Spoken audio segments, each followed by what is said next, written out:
Bonjour à tous et bonjour à toutes. Il est exactement 8 heures sur Studio Kalita. Olivier Granilica au micro pour une heure d'information israélienne et internationale que nous allons commencer dans un instant avec les titres de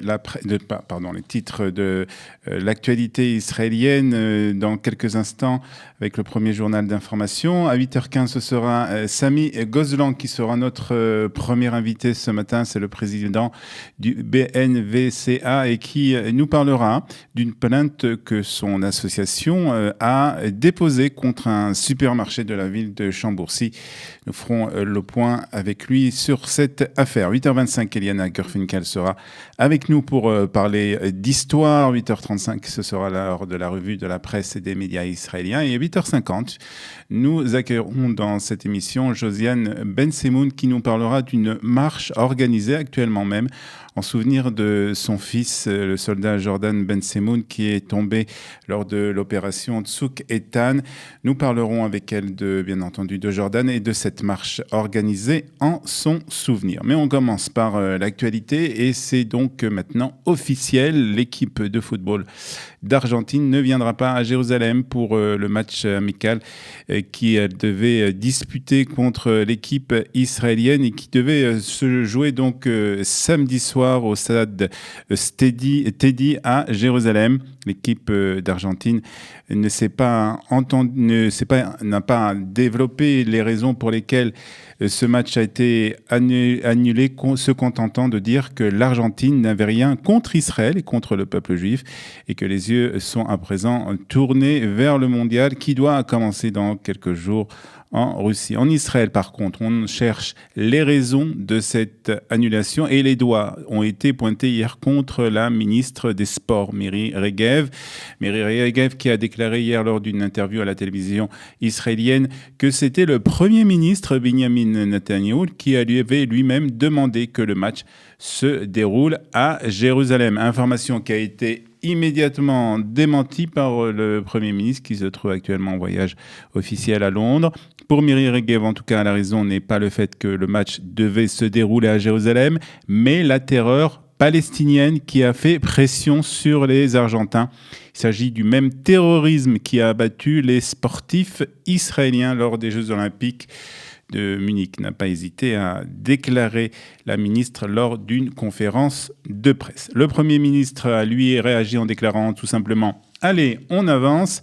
Et il a ajouté que c'était une demande naturelle que ce match se déroule à Jérusalem sans ajouter beaucoup plus à cette affaire. L'Argentine a cédé à ceux qui prêchent la haine d'Israël, dont le seul but est de violer notre droit fondamental à la légitime défense, a déclaré le ministre israélien de la Défense, Avigdor Lieberman, ajoutant que nous ne céderons pas à un groupe d'antisémites qui soutiennent le terrorisme. Et puis dans les milieux sportifs, nous avons relevé cette réaction intéressante. L'entraîneur de l'équipe israélienne a quant à lui déclaré que si le match a été annulé à cause de Jérusalem, avec tout mon respect que je vous dois, Jérusalem est 100 fois plus importante que Messi. Messi est en effet l'étoile de la génération. Jérusalem est éternelle, a déclaré Alon Khazan, donc l'entraîneur de l'équipe nationale de football internationale de l'équipe de football israélienne dans une interview. Puis cette décision a bien entendu déçu des milliers de jeunes supporters qui attendaient la venue de leur star du football, en particulier une centaine d'enfants qui habitent dans la région de la frontière avec la bande de Gaza qui avaient reçu des billets gratuitement pour leur permettre de se distraire après ces bombardements de ces derniers jours. Si l'annulation du match entre Israël et l'Argentine a déçu un grand nombre d'Israéliens, du côté palestinien, on s'est déclaré plutôt satisfait de cette décision. La décision de l'Argentine d'annuler un match amical avec l'équipe de l'occupation israélienne est très louable et très appréciée. Ce sont des déclarations de Hussam Badran du bureau politique du Hamas. Il a ajouté que le boycott est un autre moyen de résistance capable de remporter des victoires contre Israël. Le président de la Fédération palestinienne de football, Djibril Rajoub, et le ministre de la Culture, des Sports de l'autorité palestinienne, Saeb Barikat, ont dit que Miri Regev et Avigdor Lieberman ont eu ce qu'ils méritaient avec cette annulation. Après l'annulation de ce match contre l'Argentine, c'est le concours de l'Eurovision qui est en question à présent. La ministre de la Culture, des Sports, Miri Regev, avait déclaré, elle, que le concours devait se dérouler à Jérusalem. L'autorité internationale de l'Eurovision a fait savoir qu'elle n'était pas intéressée à ce que le concours se déroule dans un lieu de dissension, en d'autres termes, qu'elle n'était pas intéressée que le concours ait lieu à Jérusalem. L'autorité de la télévision et de la radio israélienne, Cannes, doit, elle, prendre une décision dans les jours à venir. Il semblerait que plusieurs éventualités en dehors de Jérusalem sont étudiées par les responsables israéliens.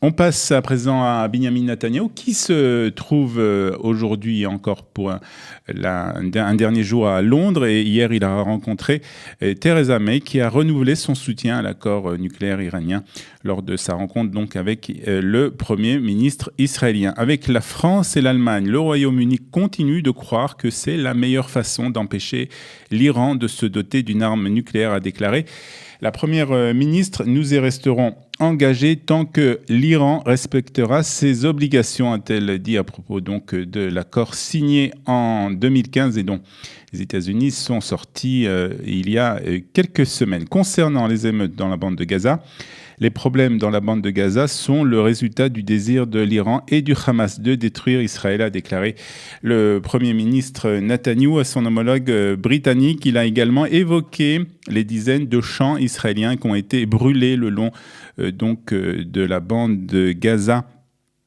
par les cerfs-volants et du détournement de l'aide humanitaire par le Hamas pour la construction de tunnels terroristes qui veulent donc pénétrer en Israël. La Première ministre a fait part de sa préoccupation concernant aussi les victimes palestiniennes des affrontements à Gaza. Le Royaume-Uni, a-t-elle dit au cours de cet entretien, reconnaît parfaitement le droit d'Israël à se défendre contre les actions d'extrémistes et de terroristes, a donc déclaré Theresa May.